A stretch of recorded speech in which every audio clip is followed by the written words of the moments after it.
4 to 5 months బేబీకి ఇది చేయకపోతే ప్రాబ్లం అని మీకు తెలుసా? 4 to 5 months బేబీకి ఇది చేయకపోతే ఫ్యూచర్లో చిన్న ప్రాబ్లం కాదు, పెద్ద ఇష్యూ అవుతుంది. నేను చెప్పింది ఇగ్నోర్ చేస్తే లేటర్ మీరే రిగ్రెట్ ఫీల్ అవుతారు. నేను ఒక అమ్మని. నా బేబీకి 4 months కంప్లీట్ అయ్యింది.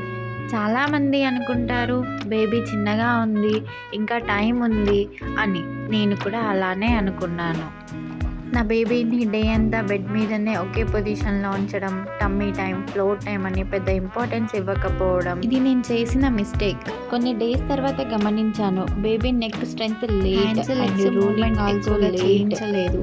అప్పుడు డాక్టర్ క్లియర్గా నాకు చెప్పారు, బేబీకి మూమెంట్స్ ఫ్రీడమ్ ఇవ్వకపోతే డెవలప్మెంట్ స్లో అవుతుంది. బేబీ బ్రెయిన్, మజిల్స్ ఫాస్ట్గా డెవలప్ అవుతుంది.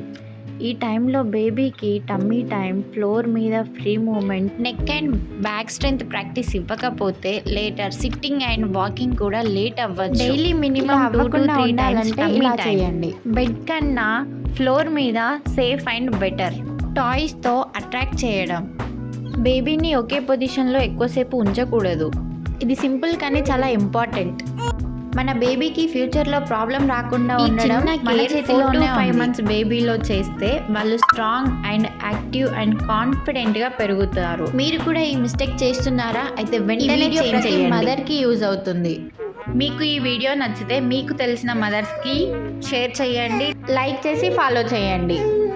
ఈ వీడియో వల్ల ఒక్క మదర్కైనా యూజ్ అయితే ఐఎమ్ సో ప్రౌడ్.